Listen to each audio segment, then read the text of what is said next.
this is Lagartor2 here, and today I'm going to be starting a new series that will be unlike anything I've done in the about 3 years I've been on YouTube. I mostly post YouTube shorts of game clips and edits, stuff of that variety. But this series is going to be me delving into my personal take on the Fnaf lore. We all love Fnaf, and we all have had our own wonders about the lore. I'm sure everyone who's been really into the series, including I, has sat down and watched video after video after video after video and tried to piece together their own idea of the lore. And today I'm going to be showing you my take on that lore, and here's how I'm going to do it. Now, the biggest problem when approaching Fnaf's lore is that there is simply so much of it. It is a series that's been around for now 10 years, and there are like a dozen games, I think, almost. I don't know, not really. So, a tactic I learned from a YouTuber named Brussel is I'm going to be starting from the first game and putting together a timeline as I go on, as trying to look at everything as one big picture would simply be too confusing. So it's much easier just to go game by game. So that's what I'm going to be doing. This first video is only going to be covering the very first game. So, with that out of the way, let's get into it.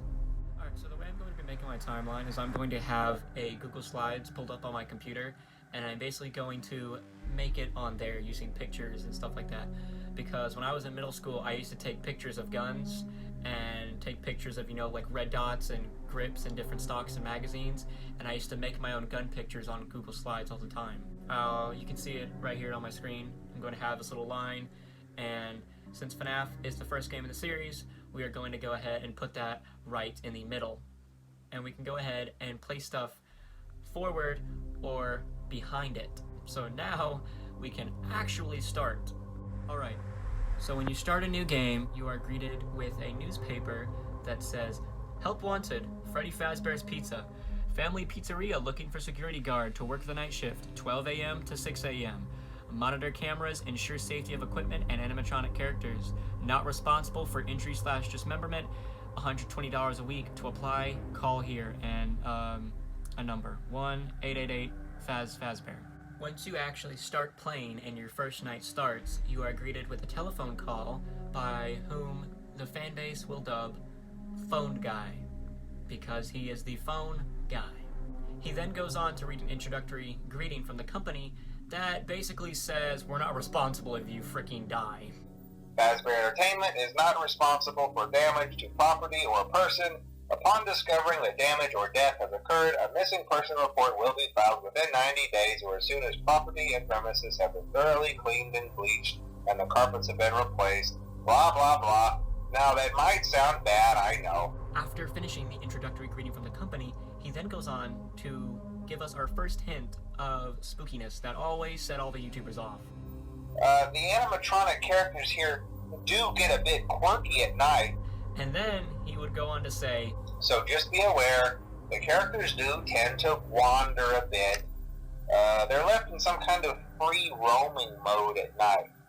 Something about their servos locking up if they get turned off for too long." He then goes on to explain one of the most infamous mysteries in all of Five Nights at Freddy's. But then there was the bite of 87. Yeah. It's amazing that the human body can live without the frontal lobe, A human had their frontal lobe bitten off by one of the animatronics. He then goes on to explain that if the animatronic characters see you, they will not recognize you as a human being. If they happen to see you after hours, probably won't recognize you as a person. They'll most likely see you as a metal endoskeleton without its costume on. Now, since that's against the rules here at Freddy Fazbear's Pizza, they'll probably try to forcefully stuff you inside a Freddy Fazbear suit. It will grab you and drag you to the back room and forcefully stuff you inside one of the suits, and that you will die. And the only parts that will ever see the light of day again will be your, quote, eyeballs and teeth when they pop out the front of the mask. And here we get some of our first bits of gameplay mentioned in there. And remember to close the doors only if absolutely necessary. Gotta conserve power. Now, if you're not familiar with Five Nights at Freddy's, then you may not know what happens when you run out of power. Well, I will show you what happens when you run out of power, as my mother found out for the very first time when I made her play a while back. Should I not have done that? If you did, she'd get in.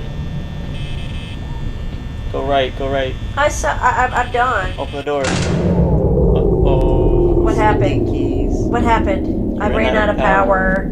They're gonna eat me, aren't they? No, they're gonna put you inside of a suit. So I didn't win. You didn't even get the jingle jangle. Oh. You just hear the footsteps. There's a jangle. I wonder if you'll get the full thing or if it'll cut out. Am I dead? Sometimes it'll play the full jangle and then you'll get a lot of footsteps, which can actually extend your time. What's going on? Okay, I'm done. When you start night 3, he calls you again and says that... But most people don't last this long. Which he then goes on to say... I mean, you know, they usually move on to other things by now. So we know that this job has a very high turnover rate. And we know that's because the animatronics tried to kill them. When you start night 4, phone guy calls you with a very, very scared sound in his voice. Oh, hello! Hey, wow, day 4. I knew you could do it. And we can hear banging in the background. I may not be around to send you a message tomorrow. It's been a bad night here for me. I'm kind of glad that I recorded my messages for you when I did. The phone guy gets killed. Hey, do me a favor. Maybe sometime you could check inside those suits in the back room. I'm going to try to hold out until someone checks. Maybe it won't be so bad. I always wondered what was in all those empty heads back there. You know. Oh no. Now, what do we get on night 5 now that our phone guy is gone? A bunch of weird jarble.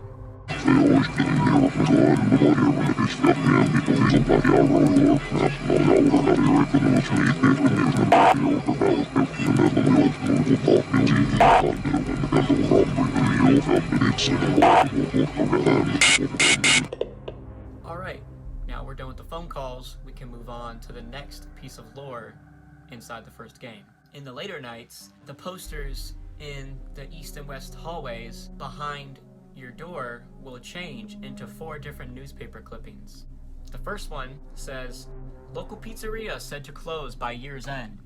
After a long struggle to stay in business after the tragedy that took place there many years ago, Freddy Fazbear's Pizzeria has announced that it will close by year's end.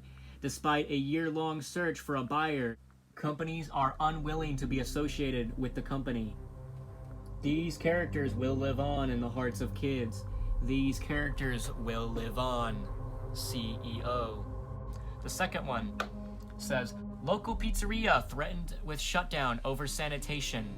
Local pizzeria Freddy Fazbear's Pizza has been threatened again with shutdown by the health department over reports of foul odor coming from the much-loved animal mascots. Police were contacted when parents reported what appeared to be blood and mucus coming out of the mouths of one of the animatronics, and likened them to reanimated corpses." The third one, "Kids vanish at local pizzeria.